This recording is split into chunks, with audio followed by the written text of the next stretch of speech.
I will praise Him. Hymn number 81. Kanta tayo, I will praise Him. 81. When I saw the cleansing fountain. Ready? First stanza. Sing. When I saw the cleansing fountain, open wide for all my sin, I obeyed the Spirit's wooing. When He said, "Will thou be clean?" I will praise Him, I will praise Him, praise the Lamb for sinners slain. Give Him glory, all ye people, for His blood can wash away each stain. Again, though the way seems straight and narrow, all I claim was swept away. My ambitions, plans, and wishes at my feet and ashes lay. I will praise Him, I will praise Him, praise the Lamb for sinners slain. Give Him glory, all ye people, for His blood can wash away each stain. Third stanza. Then God's fire upon the altar of my heart was set aflame. I shall never cease to praise Him. Glory, glory to His name. Chorus. I will praise Him, I will praise Him, praise the Lamb for sinners slain. Give Him glory, all ye people, for His blood can wash away each stain. Sige po, pray muna tayo. Lord, we thank you sa araw na ito. We pray na guide niyo po kami tonight sa aming lesson. We pray na mag-grow kami spiritually. We pray na magamit niyo po kami. We pray na mapalapit kami sa inyo, lalo pa this year. We pray na matuto kami sa inyong word. I-apply namin sa buhay namin sa araw-araw. May we live holily, godly, and yung life namin ay magkaroon ng contentment, yung godliness. We pray na mag-glorify namin kayo sa maiksing buhay namin. Patawad po sa mga pagkakasala, pagkukulang, lahat ng kalikuan namin, nakikita niyo po. Kaya patawad po ng aming samo ngayong gabi. Inisin niyo po kami ng inyong banal na dugo.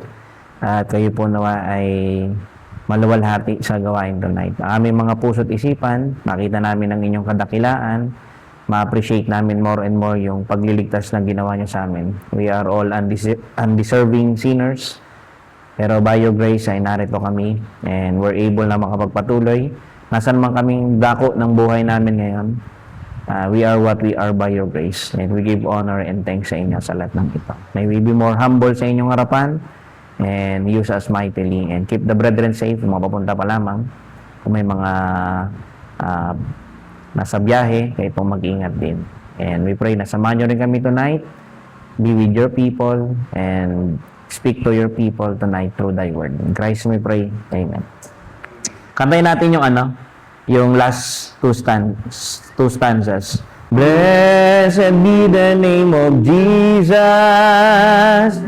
I'm so glad He took me in. Already? Fourth stanza. Sing.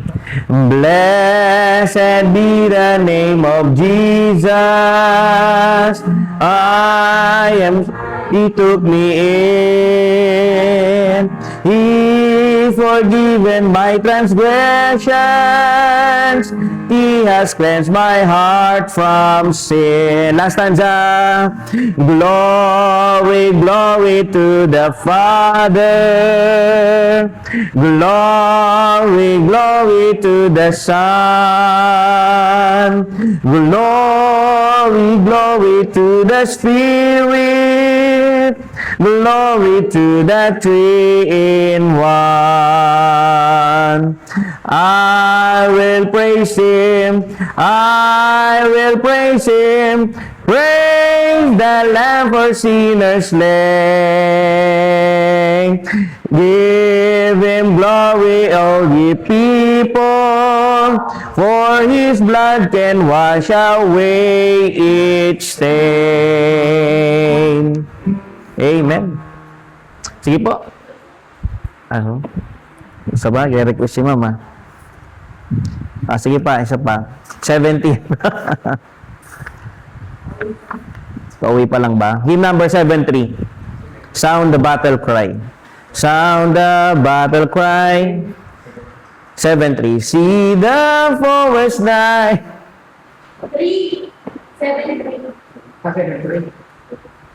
Nabali, nandiyan naman si Sai eh.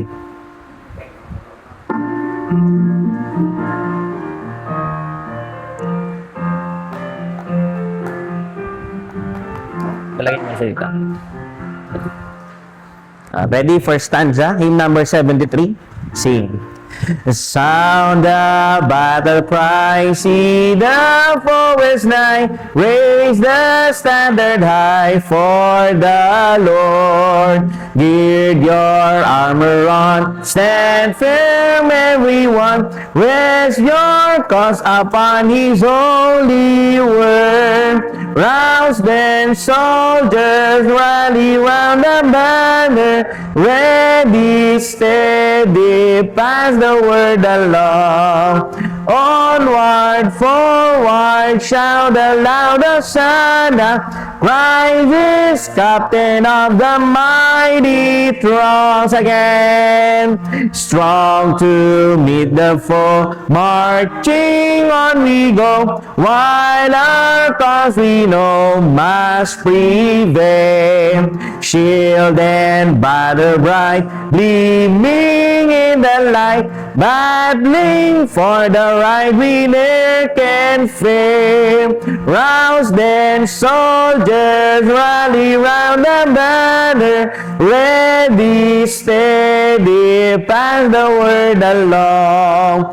Onward, forward, shout aloud, Hosanna, Christ is captain of the mighty throng. Last sa kapela.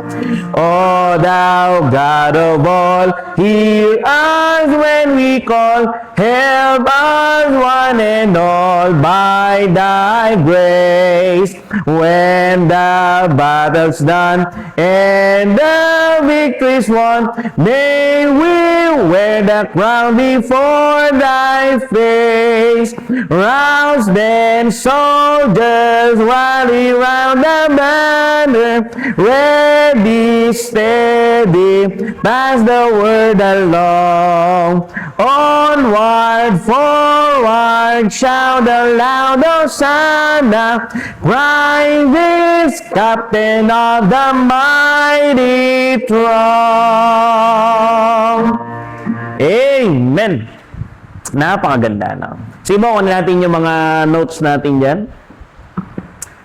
We will be studying yung topic na to. Ito yung part ito ng seminar ko noon, no, inatinan ko. I think this is very beneficial sa atin, no? Kaya I'm planning na ituro sa bawat isa. Pero bago tayo tuloy yung dumako sa pag-aaral nito, mag-pray muna tayo, ha? Let's pray. Lord, thanks sa gabing ito. May we learn from this study. We pray na may apply namin ito, lalo sa ministry. Maging kagamit-gamit po kami para sa inyong kapurihan. Maakay namin yung mga tao sa pagkakilala sa inyo. And to be able to help them, to help them na malagpasan nila kung ano man din yung pinagdaraanan nila. And through thy word na aming i-share, ay Hindi lang sila makakilala or ma-encourage kung mananampalataya sila. Bagkus ay makatulong din sa kanila, Panginoon. Salamat po sa lahat ng ito. Enable your people and may these lessons ay maging daan para ma-equip po kami, maging able servants po kami, maging prepared kami sa ministry for the glory's sake. In Christ we pray. Amen. Again, yung title nito ay Steps in General Counseling. Okay? Marami to, actually 8 points itong titignan natin dito. Pag tinignan nyo dyan, meron dyang involvement, inspiration, investigation, inventory, interpretation, instruction, and then inducement, and then implementation, and then integration. And then pagkatapos niyan, parang may mga case studies pa dito, no? Pero wala pa tayo dyan. We will just be looking muna doon sa ano ba itong topic natin ito. Yung topic pong ito is in regard ng counseling. Okay? Pag sinabi natin counseling, aware po ba kayo sa word na counseling? Ano ba yung counseling? Ha? Alam niya? Hindi kayo aware. Siguro yung word na counsel, yung root word na counsel, ang idea nun ay payo. Okay? Pag sinabing counsel, yung mga payo. O yung mga bata, doon kayo sa may table sa labas. Bert, kuha na mo sila ng upuan doon yung mga bata. Yung black.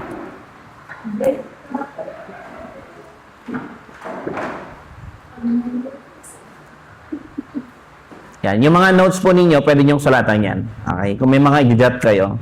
Pero a little background po kasi yung titignan natin ay steps in general counseling. Pag sinabing general counseling, parang it applies sa iba't ibang situation. Okay?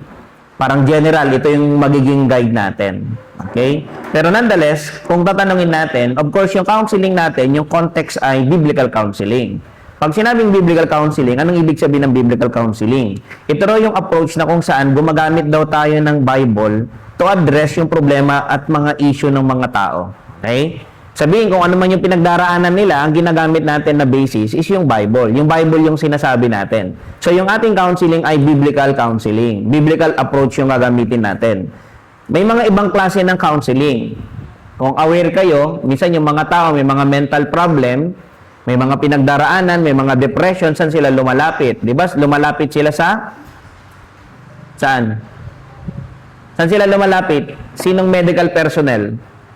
Mga psychiatrist, okay? Yung mga ganon, hindi siya biblical counseling. Nagka-practice sila ng counseling, pero hindi biblical yung approach nila.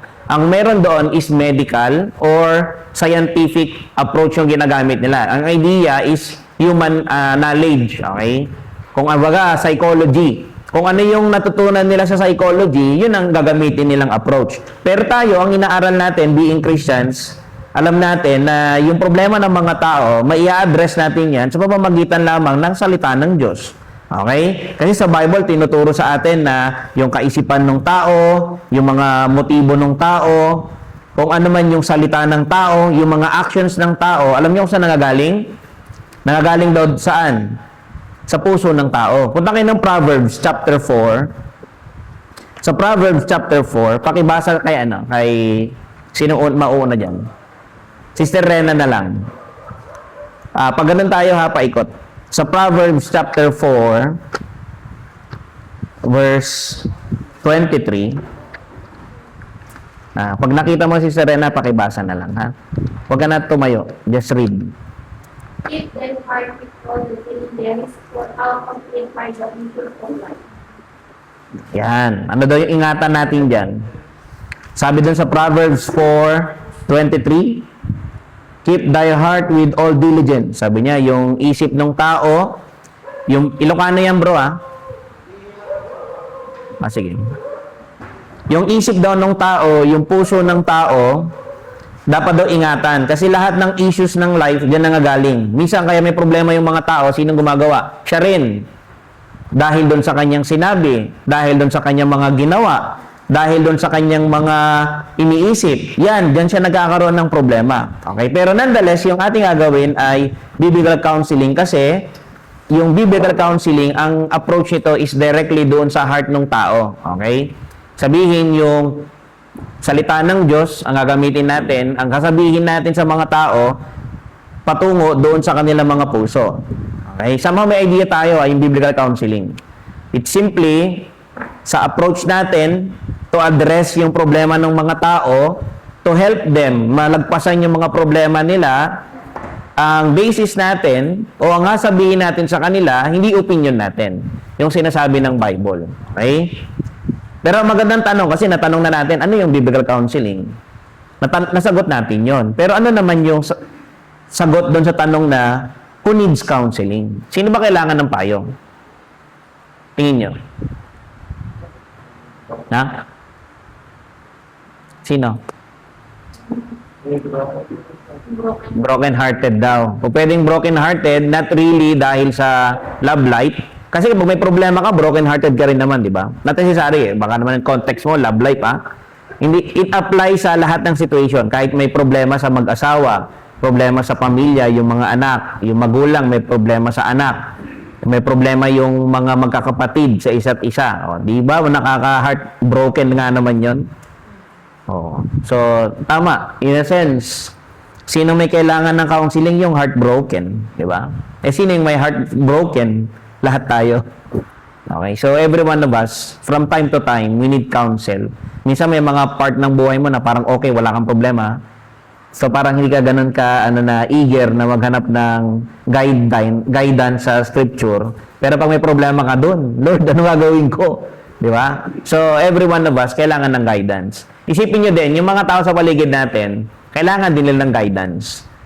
Kailangan nila ng counsel. Yung mga tao sa paligid mo na hindi nagbabasa ng Bible, hindi nag-a-attend ng church, kailangan nila lalo ng counsel. Kailangan nila ng payo from the Bible. Ganun yung maganda na makita natin. Pero who can counsel? Diba?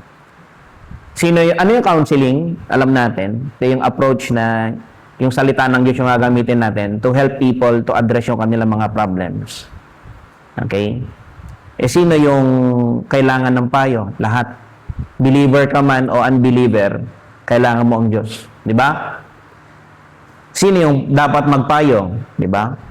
Pwede nating tignan ito sa maraming aspeto. Pwedeng Christians. Sino lang yung pwede may kakayanan na makapagpayo biblically? Of course, yung Christian. Kasi siya yung acquainted sa Bible. Siya yung may spirito ng Diyos. Di ba? Tsaka nakakatawang isipin natin dito na bakit mababalikan ko lang pala, no? Kasi baka matanong natin. Punta kayo ng 1 Timothy chapter 3, verse 16. Pakibasa si Sister Marisa. 1 Timothy chapter 3, verse 16. Every time na may passage tayo, iikot yung pagbasa, ha? 1 Timothy chapter 3, verses 16 hanggang 17. Isang verse lang sisa, yung susunod doon sa isa. 1 Timothy chapter 3 verses 16. Sorry. 2 Timothy. 2 Timothy pala. Yan. Okay. Sige. Sister Marisa. 16 lang sis. Tapos 17 Sister Remy. Ang lahat ng mga kasulatan na sinasalihan ng Diyos ay mapapakulakangan din naman sa pagtutulong, sa pagsansala, sa pagsaway, sa ipagtutulong na nasa katuloy. Ayan. 17. Upang ang tao, ang Diyos ay maging sakla, at ay sakla. Tinuturo ang mag-Diyos sa lahat ng mga gawang Okay. Dito pag pinansin mo, yung 17 tsaka 16 magkakonect. Ano daw ang pakinabang doon sa scripture? Marami. Pwede siyang pang-doctrine, pang-reproof, pag yung pagkasabi ng mali natin, pagkasabi din ng tama nating gawin, yung mga instruction. Sa verse 17, andito yung parang benefit. That the man of God may be perfect, maging sakdal. Ibig sabihin, maging ready. Pag tayo, maging gusto natin magamit tayo ng Panginoon, maging ready tayo na instrumento ng Diyos, kailangan, alam natin yung Word of God. Kailangan natin yung Word of God. Ito yung mag-i-equip sa atin, ito yung mag-mold sa atin, para magawa natin, ma-fulfill natin yung verse 17. Makagawa tayo ng mga good works. Okay? Para mag-mature tayo. Yun ang idea nito. Pero may binabanggit dito na for doctrine, for reproof, for correction, for instruction in righteousness. So, dito may kita natin yung basis. Bakit yung Word of God yung sasabihin natin sa counseling? Kasi lahat ng kailangan natin, ina-address ng Scripture. Okay? Sino yung ka-counsel? Lahat. Sino yung magka-counsel? Pwedeng yung mga mananampalataya. Okay? As long as na Kristiyano siya. At dapat Christian siya. Though yung iba nagbibigay ng counsel, pag binalikan niyo yung chapter 1, verse 1, may mga counsel din naman yung ungodly eh. Okay? Yung mga unbeliever, nagpapayo rin yung mga yan. Pero usually, hindi biblically based. Kaya we need to be discerning. Kasi minsan may mga naririnig tayo sa TV, sa Facebook. Di ba? May mga bagay na hindi dapat natin binibili. Kumbaga, hindi natin bagay na tinatanggap sa sarili natin. Lalo na kung hindi naman galing ito sa mga mananampalataya. Pwede daw kung sino pwedeng mag-counsel. Pwedeng Christian. Okay? Pwede na natin i-counsel yung isa't isa eh. Okay? Pero yung part na to, especially, naka-assign doon sa pastor. Okay? Yung pastor dapat nakakapag-counsel siya. Napapayuhan niya yung iba. Pag may pinagdaraanan, may situation sila, alam niya, kunin sa Bible, aware siya dun sa mga aral ng Scripture na pwede niyang ibigay dun sa mga tao na may pinagdaraanan. Okay? Yung pastor yung ano niyan, primarily. Pero hindi rin naman ito sinasabi na baka sabihin nyo, yung tita ko na kinausap ako, hindi ko nga pinayuhan. Sabi ko, pumunta dun sa pastor ko. Ikaw na yung nandun eh. May mga situation na ikaw na dapat yon. Okay? That's why, be ready. As Christian, sana makita mo yung sarili mo na counselor pala ako. Counselor kayo mga kapatid, kahit ako. Hindi dun sa hindi sa sentro. Ibang counselor yun. Okay. Pero counselor tayo, tagapayo ang dating. Sa classmates nyo, pwede kayong maging tagapayo kung Christian kayo. Parang di ka nagpapapasok nung nakaraan Wala, may problema kami. Kumusta? Bakit ba? Then makakapag-share ka na. Ay, ganun. Mamaya makikita natin yon. Yung 8 things, yung gusto ko na talaga na matutunan natin dito. Pero somehow, binibigyan ko muna kayo ng background. Okay? Sino pa yung pwedeng maging tagapayo? Kung able tayo, magkaroon tayo ng men, group of men. Kasi nung time ni David, sa New Testament, tsaka sa Old Testament, usually, yung mga churches, may mga men. Di ba?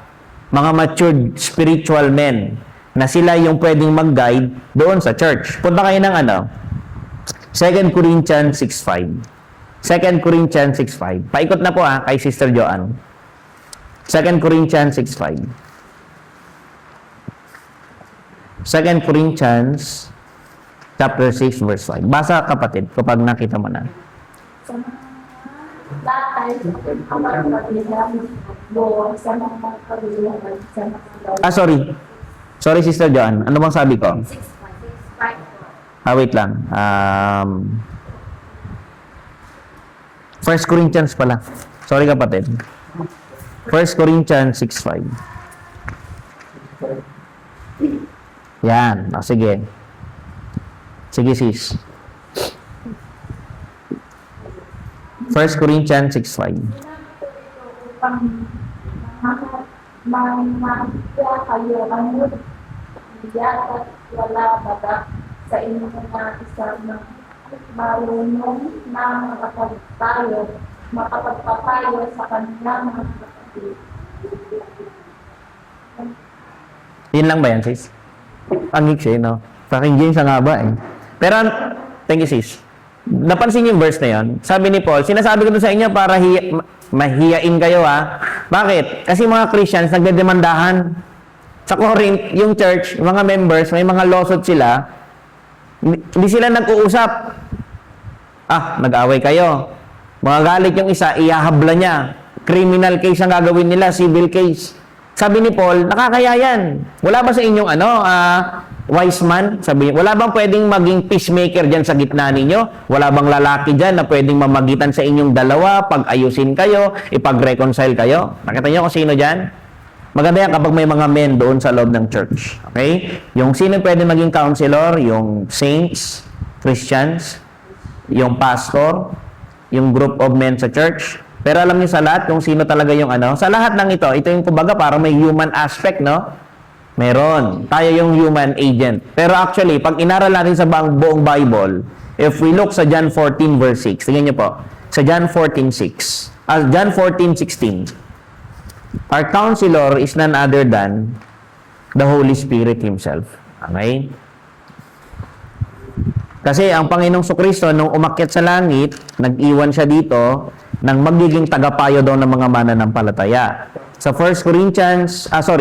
sa John 14 verse 16. Yan. Sige, Sister Swerte. Hindi ka kapatid.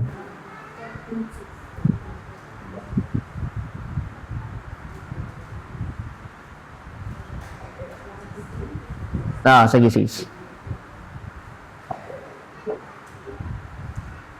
At ako'y dadalangin sa Ama. Sige sis. At kayo bigyan niya ng ibang pag-aaral upang kay sumasain mo magpakailan. Ibang taga? Magpakailan. Taga-aliw. Okay. May iba, magbibigay ako sa inyo ng ibang, mananalangin ako sa Ama, sabi niya ganon. At bibigyan kayo ng ibang mga aliw, sabi niya ganon. Okay? Ibig sabihin, comforter. Pero yung comforter na yan, na magko-comfort sa atin, hindi lang yan yung parang magkikare na may problema ka. Hindi, ang idea niyan is yung magka-counsel. Yun yung magtuturo sa atin. Yung banal na spirito, yung magtuturo doon sa mga mananampalataya. Pag pinansin mo dun sa dito, pag pinansin mo, nire-refer nito dun sa John 14:16, and then pag pupunta ka ng 17, sino daw ba yan? Brother Ferdy.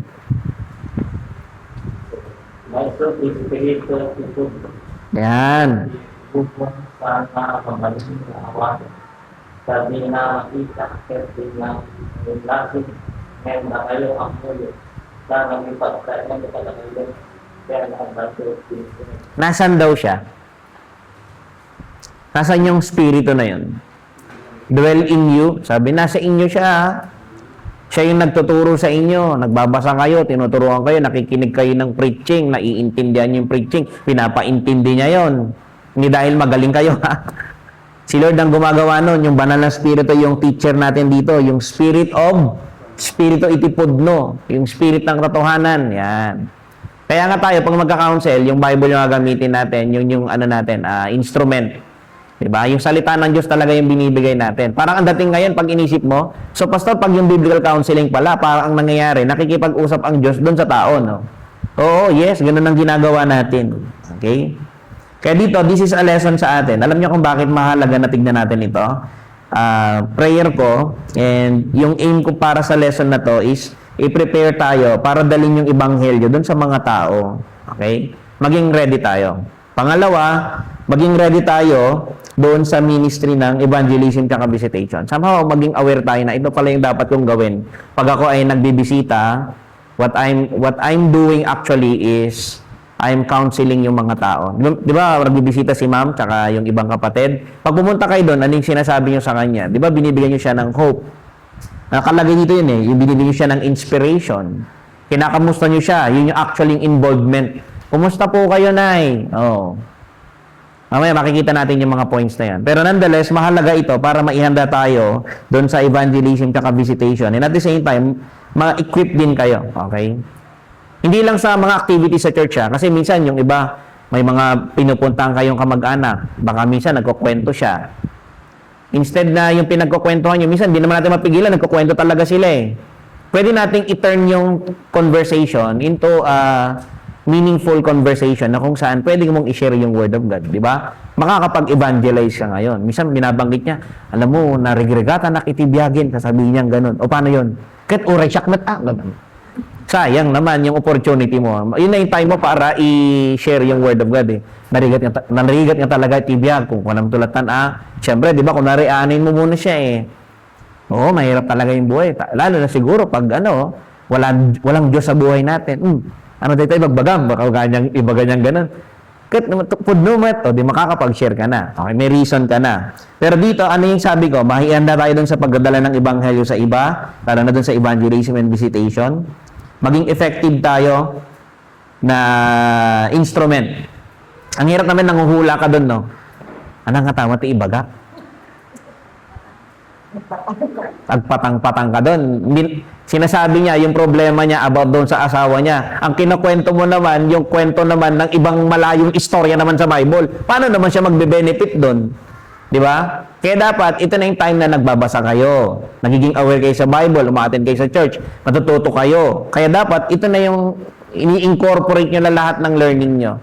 Okay? Dito na, mapapakinabangan nyo yung mga, ay, marami na ako narinig Ito na, we will try to put into practice kung ano yung mga natutunan natin in the past years. Okay? By God's grace, maging effective tayo. Okay? Maging empathetic. Alam niyo empathetic? Yung idea na yung kakayanan mo na maramdaman yung nararamdaman niya during that time. Yung simpatya. Okay? Pero mas malalim kasi yung sympathy kasi parang, kawawa ka naman. Yung empathy kasi mas malalim. Parang nararamdaman mo yung nararamdaman niya. Oo, naiintindihan kita. Di ba? Yun yung blessing nun. Pag ganun kasi tayo, mamaya nagkukwento-kwento siya. Pangit naman yung ganun. Kung Christian tayo, tapos nagbabanggit siya ng problema niya, parang ito, an open door na to eh. Imagine, alam mo ba ang tao, minsan hindi nagkukwento ng problema sa iba. Yan ang normal sa atin. We make ourselves appear sa iba na lagi tayong okay, di ba? Hindi nga tayo nagtatanong minsan, wala nga nagtatanong natin, kumusta? May problema ka ba? Wala, laging okay. When lata. Kahit may problema, when lata. Bakit? Minsan, takot sila mag-open. Pero minsan, pag may mga situation tayo na willing na yung tao mag-open, tapos ikaw naman, hindi ka naman empathetic. Ibagam tulatan na, kininanang mo. Wala ka ng payong ibang kasabihin. Hindi mo siya dadirect doon sa gospel. Paano kung hindi siya ligtas? Ito yung sinasabi ko na ano yung beauty ng counseling. We can make yung every situation nung problema niya, yung issue niya, para makapag-share ng gospel, lalo na kung hindi siya saved. Paano kung ang problema niya about sa nanay niya? Kasi nanay ko, ganito, ganyan. O nga, no? Mahirap din pala yung situation mo. Pwede mo sabihin ganun, no? Kasi nga pala, no? Sumama kasi yung nanay mo doon sa iba, no? Masakit yun, no? Minsan, ganyan mo yung pinagmumulan ng problema ng pamilya. Kung kunam kasi, Pero ano yan, back with reality. Aware ka doon. Hindi yung hinuhulaan mo na, siguro minsan magpangit naman yung effect ng walang nanay. Hindi ganun. Aware ka talaga sa reality. Okay? Alam niyo yung nangyayari sa paligid. Parang may alam ka ng example na ganun. Pag ganun yung situation. O nga, mahirap, no? Kaya nga, kailangan talaga natin ng Diyos. Ayun. O, di ba, mayroon ka ng may basis ka na. O nga, kaya kailangan natin ng Diyos sa buhay natin. Hirap talaga pag di natin kilala ang Diyos tapos may mga pinagdaraanan tayo. Tanongin mo siya ngayon. Ikaw ba, ngayon may problema ka, anong ginagawa mo? Wala. Hindi ako nagpipray ka ba? Ay, hindi nga eh. Ayun. Pwede mo nang i-share. Alam mo, pag may mga problema tayo, dapat nananalangin tayo. Di ba? Banggitin mo na dapat dito yung time na aware ka na dun sa passages. Nasaan ba yung about prayer? Kung may cellphone kayo, madali, type mo doon, pray. Di ba? Or prayer. Alam niyo ba gamitin yon yung sa Tekarta? Pag ka sa cellphone nyo, i-maximize yung cellphone nyo. Minsan sa Tekarta, meron dyan yung parang search icon. Yung parang microscope. Ipindutin mo lang yan, tapos i-type mo kung ano yung naalala mong word doon sa verse. Kaya lang English.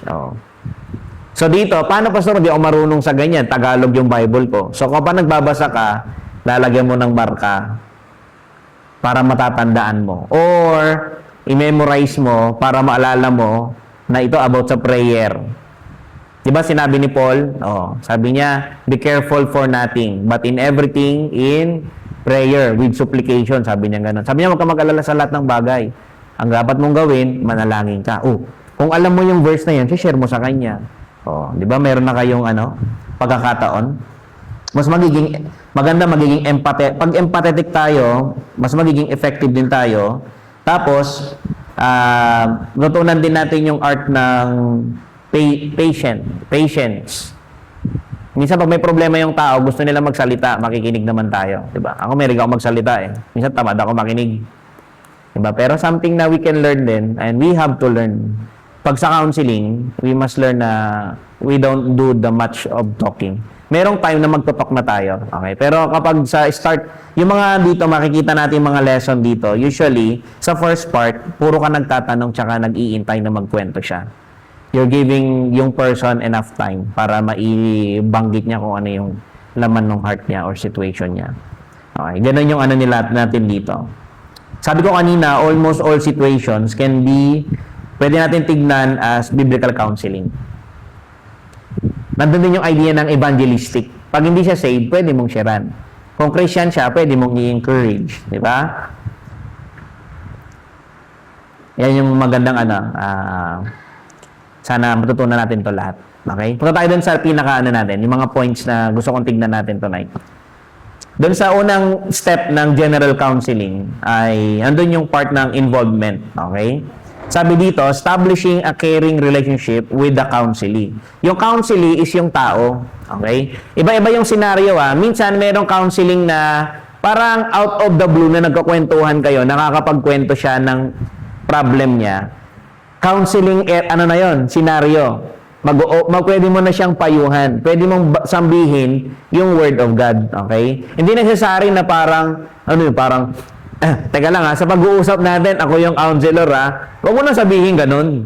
Okay, hindi naman to parang may title, hindi naman tayo sa may title Okay, hindi na natin hinahabol yon. Ang hinahabol natin, makapag-share tayo ng word of God sa kanya, na by God's grace, baka yun yung dahilan, makonvert siya. Yun yung blessing natin. May opportunity tayo. So dito, yung unang part ng counseling is involvement. Yung scenario muna natin is yung counseling, scenario. Paano yung counseling scenario? Kunwari may lalapit sa'yo. Sasabihin niya, alam mo, nalulungkot ako O bakit? Involvement. Gawin mo, papakita mo sa kanya na nagkikare ka. O bakit? Kumusta? Ano bang problema mo? Yan. Sabihin mo sa kanya ganon. O bakit? Anong bang nararamdaman mo ngayon? Diba? May sinabing part dito Counseling is no one cares how much you know until they know how much you care. Di ba? Minsan wala silang pakialam. Bakit? Wala ka naman pakialam sa kanya Pero kapag naramdaman nila na may pakialam ka, willing kang makinig, willing kang tumulong.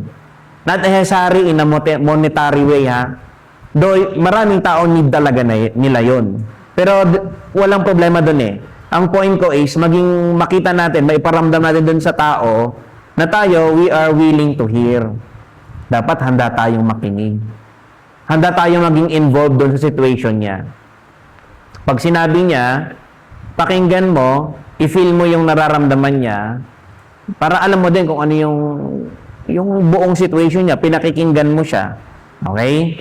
Sabi nga dito, people must know you care and are people-centered. Okay? Pag mga ganitong pagkakataon, ang concern mo, sabi ko kanina, pakinggan mo siya kasi this is about sa kanya.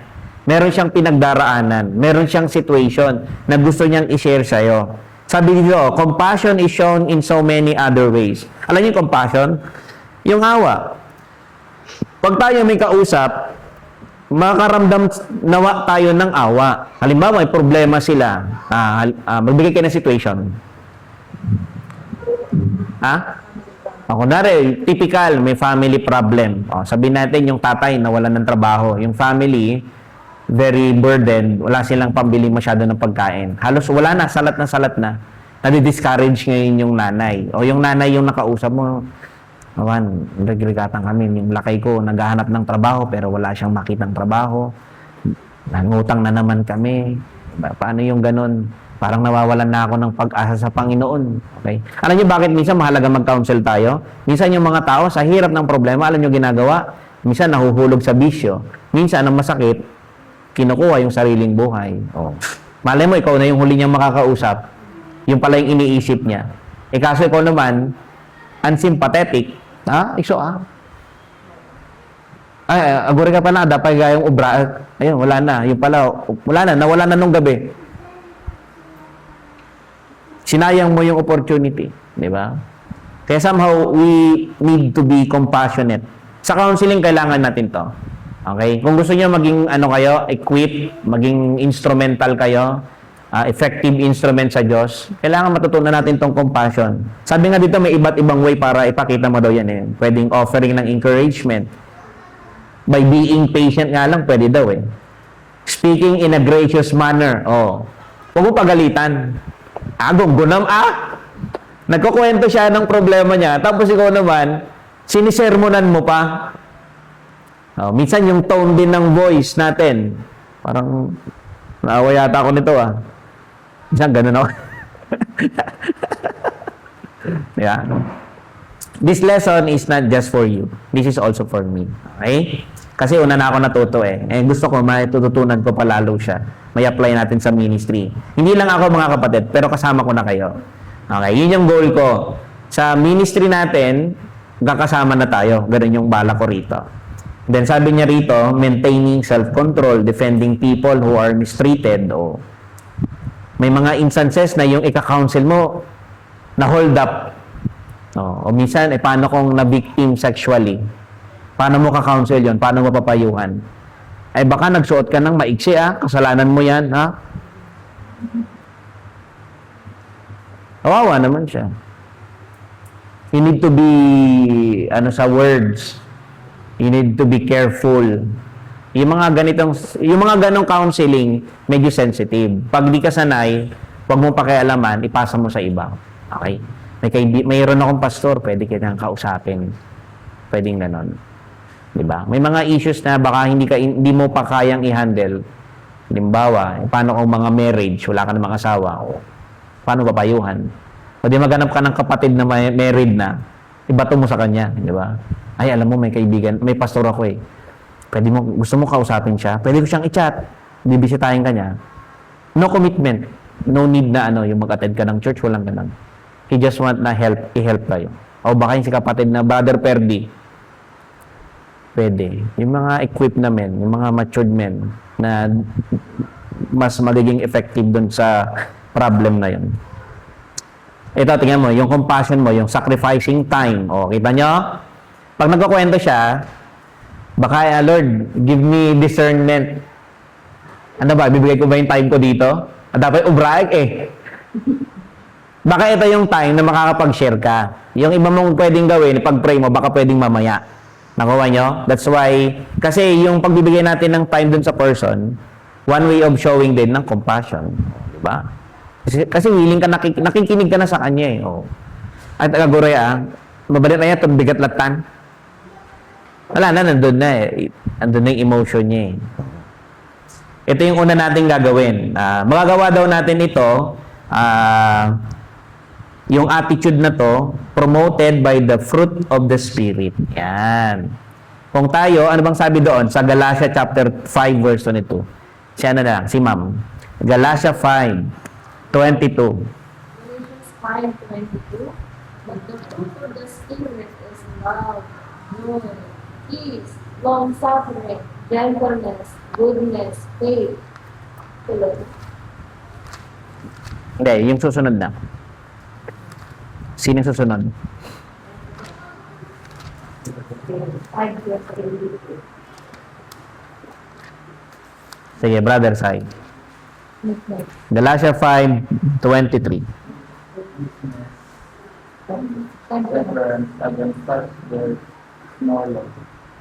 Yan. But the fruit of the Spirit is love, joy, peace. Yan yung mga characters na lumalabas sa atin. Kung tayo mananampalataya at nasa atin yung Espiritu Santo, yan ang bunga niya. Are we people o person na all the more nagiging loving? Pag inignan ka ba ng loved ones mo, ay yung si mama ko naging loving, wala na naging Christian. Lagi niya na akong niyayakap. Dati hindi naman siya ganon. Mas caring na siya ngayon. Hindi scary Hindi na scaring. Caring, okay? Mas scaring. Huwag na. Diba? I'm not trying dun sa mga nanay na okay? Minsan talaga may mga situation na gano'n. Hindi nyo maiwasan magalit. Pero something na you need to grow with as well. Sabi yan, love, joy, peace, long suffering, yung pagtiis, gentleness, gentle mother. Diba? Han ka sa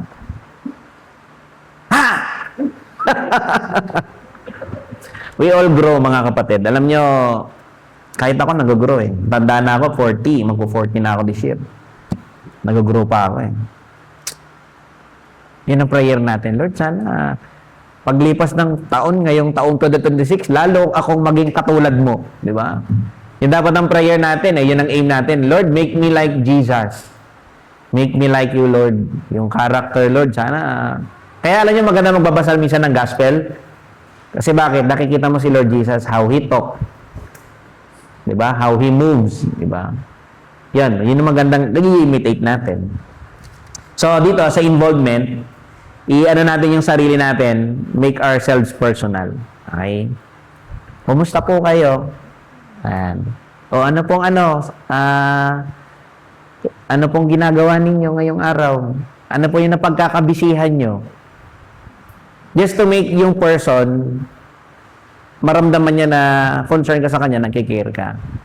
Maraming pwedeng tanong ha, pero pwede yung mga sinabi ko. Pwede yun ang initial mong question. Kumusta po kayo? Yan. Kumusta po ng mga nakarang araw? Ano po yung mga pinagkakaabalahan nyo?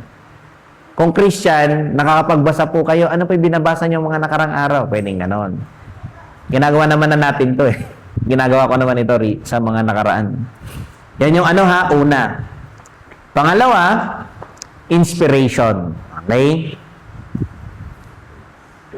Paano inspiration? You are to give encouraging hope and motivation to change. A godly counselor will inspire the counselee to have a biblical hope. Okay? Pag tayo pagbibigyan natin siya ng hope, yung hope na ibibigay natin is from the Bible. Yung word na pwede niyang panghawakan, kunwari, meron siyang pinagdaraanan, ang hirap ng buhay. Tapos binigay mo yung verse na kung saan ang Diyos ay maawain, ang Diyos ay nagliligtas. Binigay mo yung story ng redemption kay Lord Jesus. Binigay mo yung story na kung saan binigyan ng deliverance ni Lord yung babae nung sa may oil. May problema siya, pero nalagpasan niya. Yung sa time na paalis ng Egypt yung Israel, patawid sila ng Red Sea, na corner na sila. Tinuturo ng story na yon na ang Diyos, kaya tayong gawan ng paraan.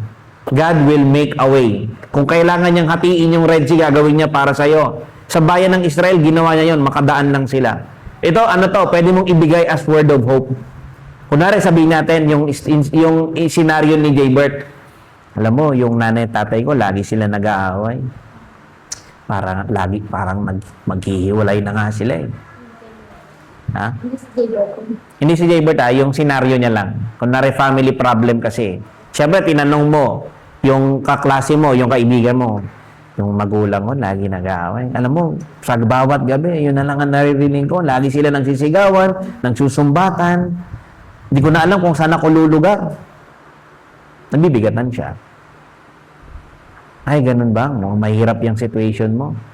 Pero alam mo, ano man yung bigat ng nararamdaman natin, ang Panginoong Sokristo, willing siyang makinig. O, di ba? Word of hope.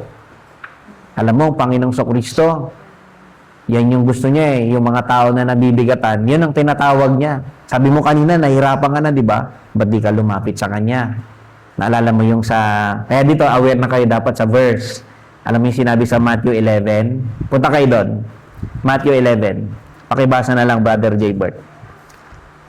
Matthew 11. Sa last part.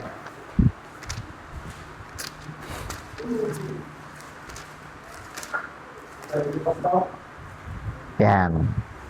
Verse 28.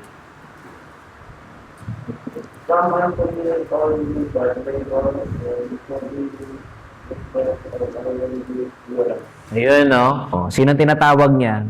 Baka yung kausap nyo, bigat na bigat sa problema niya. Ito yung sakto na verse. Alam mo, yung situation mo, magandang pagkakataon yan para lumapit ka sa Panginoong Sokristo. Alam mo ba, yun ang gusto niya? Yun ang tinatawag niya. Yung mga taong nagpapagal, yung mga taong nabibigatan, alam mo, nabibigay niya raw sa'yo? Rest. Ba't di ka lumapit sa Kanya? Sa Kanya ka magpahinga. O, di ba? Inspiration yan. Okay? Yan yung binibigay mo sa Kanya. Sabi na, true biblical hope is only possible for those who have been born again. Okay? Dito, parang i-assume natin, yung kausap natin, Christian. O. Pag yung may problema yung Christian, pwede mong sabihin yon. Pero actually, kahit hindi Christian, pwede rin naman. Di ba? Kasi pwede mo siya maging direction para i-direct siya kay Lord Jesus. Di ba? Paano kung hindi Christian yung kausap natin? Nahihirapan siya sa problem niya. Pwede mag-start ka dito, sabihin mong ganito yung problema niya, lumapit siya sa Panginoong Kristo, and then nagkwento-kwento siya ngayon, kasi may part na investigation eh. Kunwari, nakwento niya. Mamaya, titignan natin thoroughly. Pero nakwento niya, kunwari, nanay ko kasi ganito, ganyan eh. Ngayon, pwede mo nang sabihin, alam mo, usually, yung problema kasi nating tao, yung kasalanan eh. O, di ba? Nakita niya yan? Hindi siya Christian. Pero na-start mo, i-open sa kanya yung about ka sa Panginoong Kristo na nagbibigay siya ng rest. And then may point ka na ngayon para i-open sa kanya, i-elaborate yung situation niya. Actually, interpretation to eh. Nagbibigay ka na narito ng instruction. Ino-open mo na sa kanya yung situation niya na ang pinagmumulan pala ng problema niya is sin. Usually, alam niyo ba mga kapatid, usually yung kasalanan, yung source ng mga problem natin, sin naman eh. Bakit may corruption? Di ba sin? Bakit may violences? Mga pumapatay ng tao. Sin. Sabi mo, pastor, hindi, kasi uso yung drugs eh. Oo nga. Bakit nga gumawa yung tao ng ganon? Sin pa rin. Gusto niya manira ng buhay ng iba. Nakuha niya? We will always go back doon sa pinaka-root cause. Bakit may mga evil sa paligid natin? Sin. Yan yung problem. So ngayon, kung ang senaryo natin yung magulang na nag-aaway, nababurden yung anak, pwede mong i-open sa kanya ngayon, yung problema pala is sin. And then, saka ngayon, direct mo, kahit siya din, sinner. Yung magulang mo kasi makasalanan din. Kaya ganun yung attitude nila. Diba? Tayo nga, ganun din eh. O, diba? Nafe-feel niya comfortable siya. Ikaw ba, sinner ka din? O, siyempre, sasabihin niya, sinner din naman ako eh. So, pwede mo na nga i-share ngayon. Nagkakaroon ka ng platform para makapag-share. Ito sabi, true biblical hope is always Christ-centered. Yan natin laging dadalhin yung mga tao. True biblical hope is based on understanding that any good we experience is a gift of God's pure grace. Okay? Yung kaninang inspiration, alam mo, kahit ganyang situation mo, nabibigatan ka, pwede pa rin tayo magkaroon ng pag-asa, diba? Sa Panginoong Kristo. Diba? Pwede yan. Pangatlo, investigation. Yung gathering comprehensive information about the counseling. Ito yung point na tinatanong mo siya. Bakit? Ano ba yung nangyari sa bahay nyo? Yan. Kasi ganito, lagi sila nag-aaway. Mahirap yan ah. Bakit pag nag-aaway ba sila? Ano ba yung usually na dahilan? Ba't sila nag-aaway? Ito na yung time na dapat kayo, malawak yung isip nyo. Okay?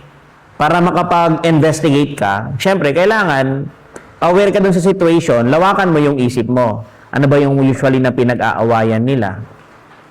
Pag nag-aaway ba yung nanay at tatay mo, verbal lang ba? Minsan kasi yung mga, halimbawa, yung anak, na nakikita nag-aaway yung magulang, nasasaktan siya, di ba? Kasi lagi nagsisigawan, nagsasalita ng masasakit, nagmumura. Pero through counseling, yung through sa pagkatanong mo, naitanong mo ngayon, pag sila ba nag-aaway, verbal lang ba? Bigla niyang kasabihin ngayon, actually hindi, nakikita ko binubugbog ng tatay ko yung nanay ko eh. Mahirap lalo yun.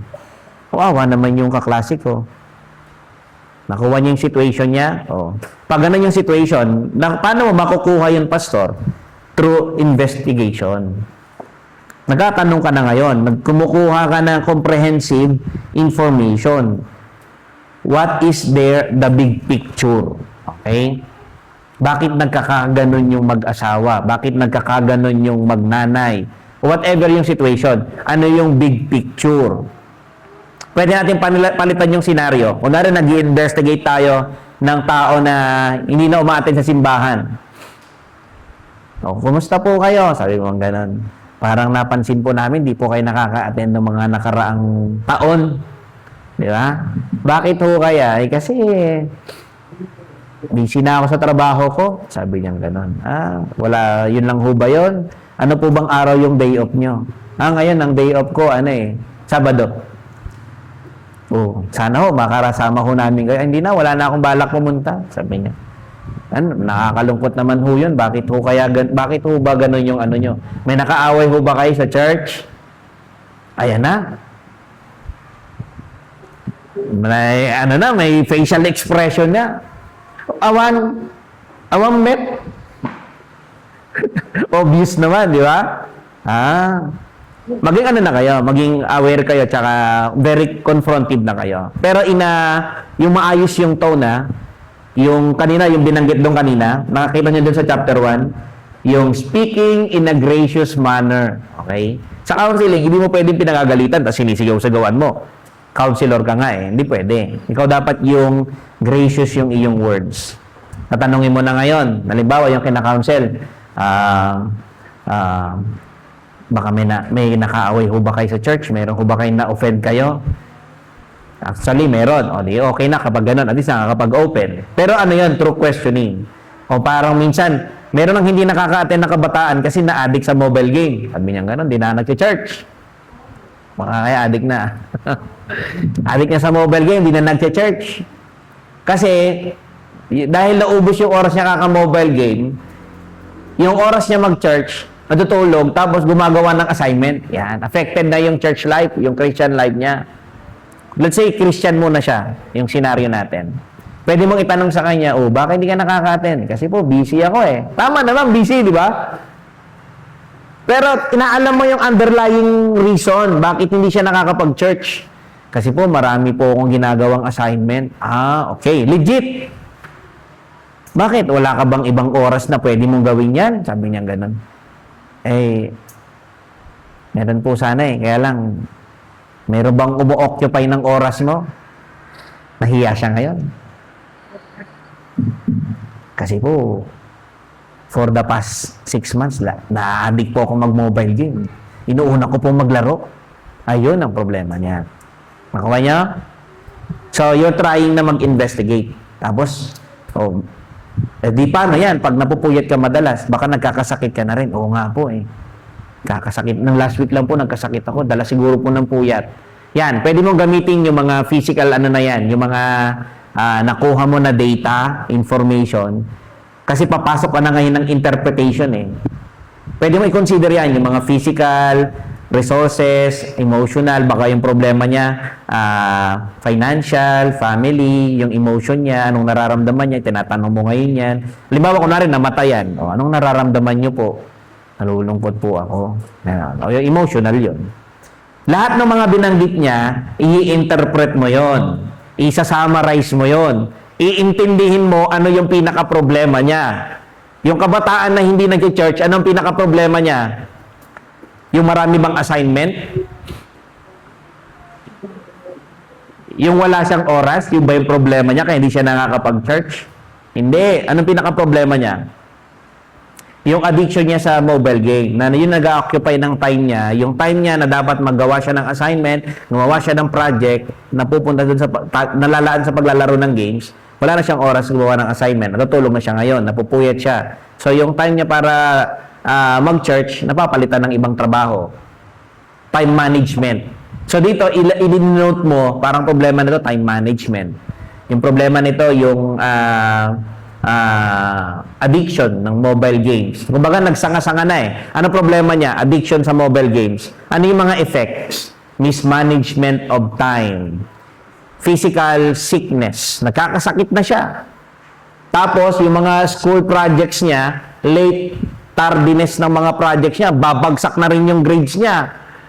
Ang daming problema niya. Ang dami niyang problema na nagsanga dahil lang doon sa isang gawa niya na siya rin ang gumagawa. Yung addiction niya. Nakita niyo yung effect? O minsan, yung mga problema ng tao, kaya dapat tayo kapag nagka-counsel, inaalam natin yung pinaka-root cause para ma-address natin. And then, saka natin sila mahi-help. Okay? Hinto muna ako dito sa 4. Okay? So, dito sa interpretation, inaalam natin kung ano yung mga problema doon sa kanya. Okay?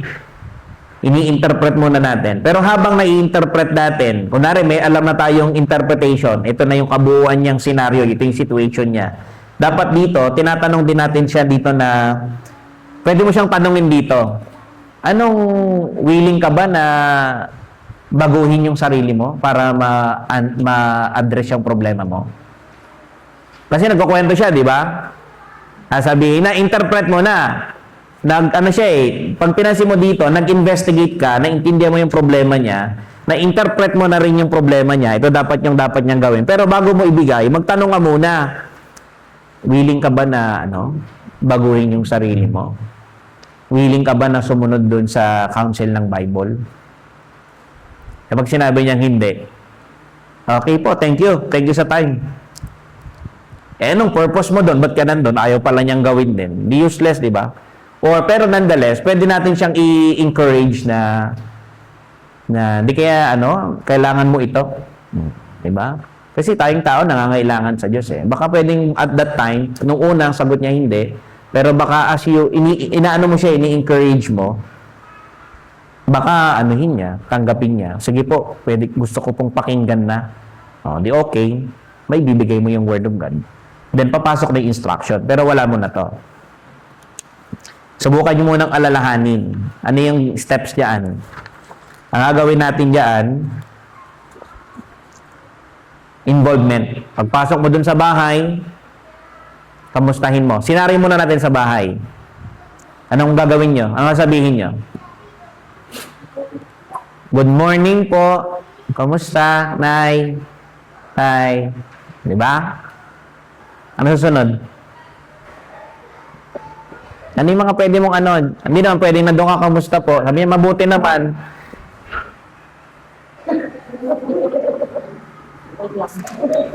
Tapos nagtingin ka ng notes mo.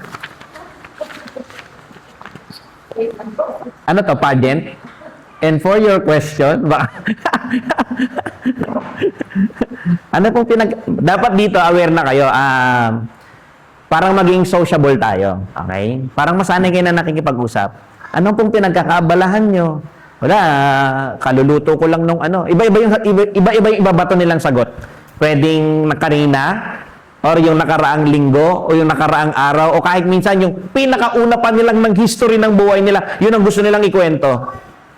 Pero let's be sensitive, maging aware tayo, maging wise tayo.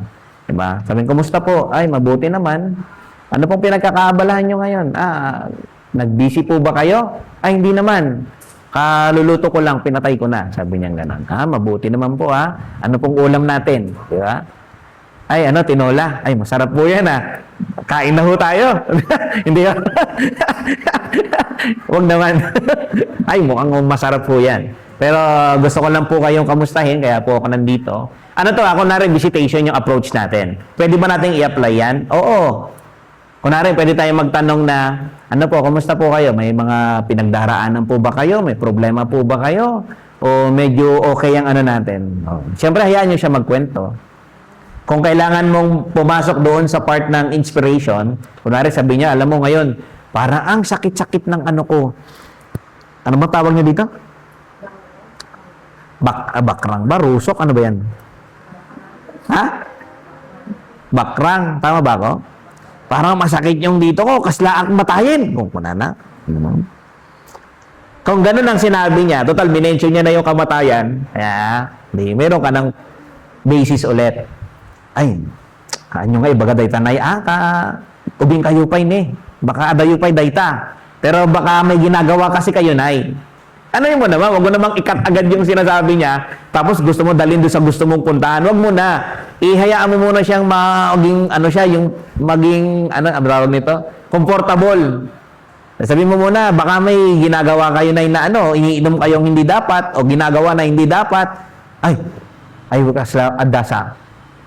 Kanina po, iniinom pala ako ng gin. Sabi niya ganun. No. Ay, ganun po ba? Talaga magkakasakit ho kayo niyan. Di ba? Yung mga part na to dapat, alam natin dito yung biblical, taka may conviction na tayo. Okay? Baka mamaya, wala kayong conviction, nag-visit kayo, nag-try kayo na mag-counsel. Kasi nag-iinom ako mayat dayta Kasi wala kang conviction Di mo masabi kung tama o mali Nagtatalo pa sa isip mo. Huwag ka nang mag-counseling. Pag ganun, you have to have conviction. Kala ko, bit-bit mo yung totoo. Panindigan mo. Yun ang nga sabihin mo. Kaya yung mga natutunan natin dito sa church, dapat, yan, i-incorporate natin lahat yung learnings natin. Okay? So, ano muna tayo? Pakita natin na we care dun sa person. And then, kapag nagkwento siya ng something, palitan ko yung scenario ko. Let's say, siya ay may inopen, kunwari, lumapit na yung tao. Pastor, may problema kasi ako, baka pwedeng bigyan mo ako ng counsel. Kasi, yung kapatid ko, pinag-aaral ko, sabi niya gano'n. Inabuntis. Ang sama-sama ng loob ko, Pastor. Pinalayas ko sa bahay. Nasaan sila ngayon? Sabi mo, tatanungin mo. Wala na akong pakialam. Nasa kaliho sila, nandiyan sila sa lawag, nanlilimos. Kumikita na ng 1.5, de joke lang.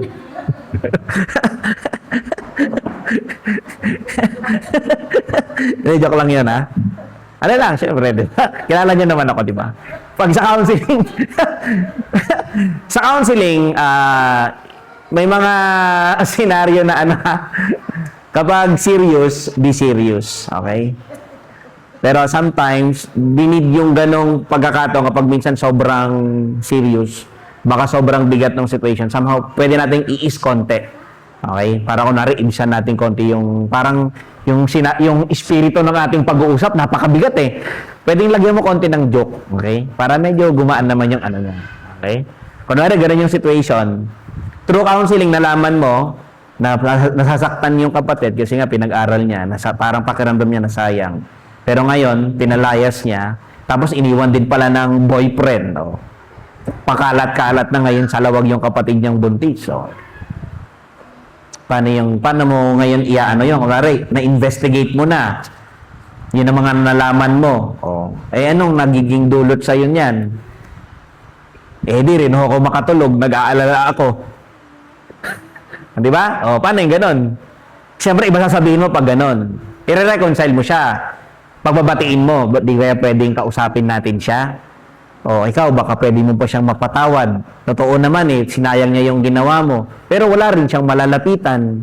Kawawa naman siya ron, baka may mangyari sa kanyang masama. Yun nga po yung inaalala ko, Pastor Kaya lang, nahasaktan ako, di kaya pwedeng patawarin mo siya. Kung okay, ganun ang senaryo, kung sabihin niya ganito ngayon, kung ganun, di maganda pala, tama na, dapat maganda kung kaya mo siyang patawarin mo siya. Kasi sabi sa Bible, di ba, magpatawad. Bibigyan mo siya ng verse about sa pagpapatawad. Parang, kaya lang, paano pag ganito? Alam mo, Pastor, ito, kinakwento ko lang sa'yo to, Pastor, Pero ayoko siyang patawarin. Galit ako sa kanya. Kahit mamatay na kami. Hindi ko siya papatungtungin sa bahay na to. Sinayang niya yung effort ko. Ano sabihin niya?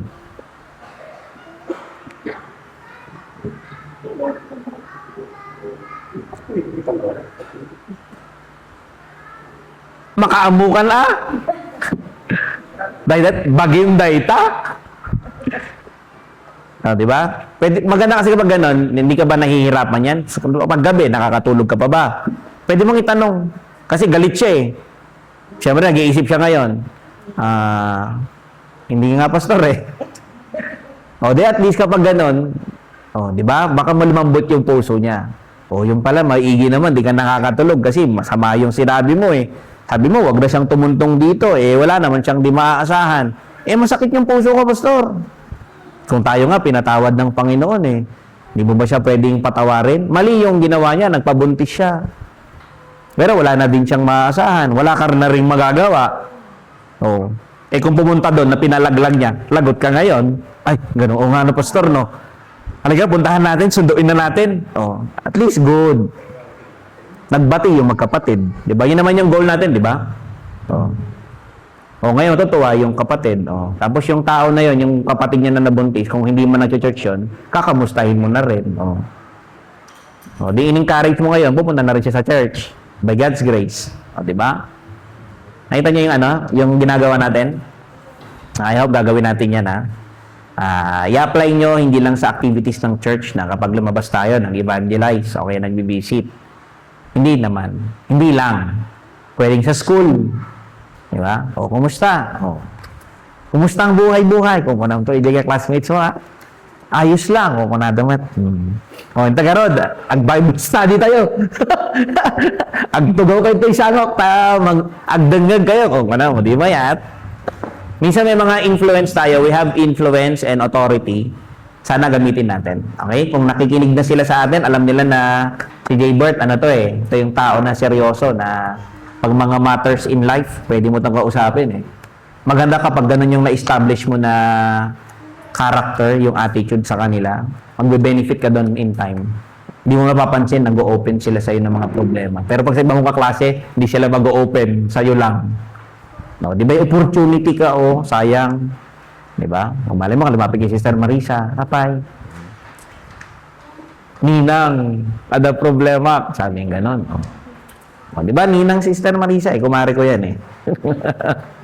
O, di ba, hingi sila ng payo, Ninang, ada problema actually. O, ano ba yun? O, punam to babalik ka doon. Sabi doon sa lesson, involvement. Paramdam ko munang mahal ko siya, tsaka nagkikira ko. O, bakit? Anong nangyari sa inyo? Kailan pa yan? Magtanong ka muna na magtanong, maraming tanong. Anong nararamdaman mo? O, di ba? Depende din sa situation, mga binabanggit niya. Baka dito, naka-base ka rito, hindi naman akmatong tanong dito, tinagtatanong mo sa kanya. Ang aaway sila mag-asawa, ikaw naman ang nandito pala sa lesson about sa magnanay. O, anong nararamdaman mo sa nanay mo? Ayusin mo naman. Siya. Ha? Oo, sabi mo. Tila ibagbaga. Da kami nga agasawa, ada problema. Kat minanang ko, ba't ibagbagam? Ayusin nyo naman, okay? I-base sa context. I'm just trying to make, pero you know my point. Okay? We need to be wise. We need to be sensitive. Stop muna tayo dun sa 4. Pero, pag pinansin nyo dito mga kapatid, may 4 pa tayong natitira. And then sa last 2 pages, merong mga case study dito. Okay? Magki-case study tayo. Kayo mismo ang magre-reenactment dito. Mag-a-act kayo as, kunwari, nanay. Mag-a-act kayo, kunwari, kayo yung nag-aaway na magnanay. Tapos meron kayong counselor. Oh. Sige, pumutin. Hindi ganon. Okay? Hindi. Kapag during counseling session or minsan kasi hindi natin maiwasan eh. Kunwari nandun sa senaryo nyo, alang sabihin mo, aguri kayo mga ginaa, ayabak lang ni pastor. Pwede, kung malapit ako, paano kung malayo ako? O kaya minsan, sensitive yung issue, ayaw nila ng ibang involved. Ikaw lang ang gusto nila. Ikaw na. Okay, pwede mo na lang akong tawagan. Patagagore, agsiarak lang basit Pastor, ganito yung situation namin. Ano kayong magandang sabihin ko dito? Pwede yung ganito, ganyan. Sige, Pastor, thank you. Sige, ako na bahala, Pastor. Pwede yun. Hindi mo kailangan banggitin eh. Si ano, tsaka si ano nandito eh. Hindi, yung situation lang ang banggitin mo. Pwede naman. Okay? Kasi kung gusto nila, sa counseling, nandun yung part na confidentiality. Okay? Kaya nga sila nag-open kasi they felt na kaya nilang sabihin kahit yung mga very personal issues nila na hindi magli-leak. Nakuha nyo? Mamaya, yung mga nakina-counsel nyo, pinagkukwento nyo sa iba, among ni ko, nag-apa-apa na. Sira yung counseling mo. Okay? Huwag yung gagawin yun. Kapag inopen nila sa inyo, be discreet. Out of love nyo rin yun. Love nyo rin sa kanila yun eh. Kung mahal mo siya, di mo sa iba, itiko mo yung bibig mo. Okay? Yung bibig natin. May we learn sa lesson tonight. Okay? Pray tayo. Lord, we thank sa gabing ito. Salamat po sa blessings.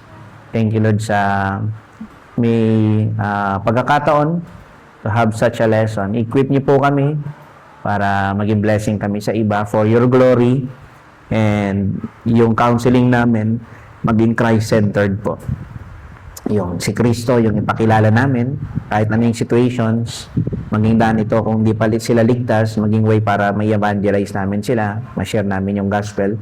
Kung Christians naman sila, maging daan ito para all the more ma-encourage sila to look up sa Panginoong Kristo as source of our everything. So, everything sa buhay na ito, Panginoon. Kaya thank you po sa lahat. Thank you rin sa time namin together tonight. And in Christ may pray. Amen. Mag-ano tayo, prayer partner? Maga pa naman 24. Oo nga. Sige, mag-ano na lang tayo.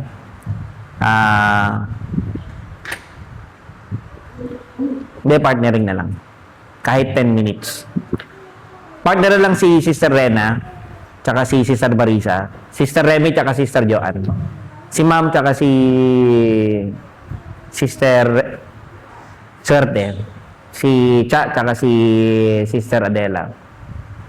Brother J. Bert, tsaka si Daddy. Si Sai, tsaka yung mga bata. Ako, tsaka si Brother Perdi na lang. Okay? Mag-pray muna tayo kahit 10 minutes. Ano natin yung concern ng kapatid. And then, mamaya ay close tayo ni Brother Ferdinand. Bro, sa labas tayo.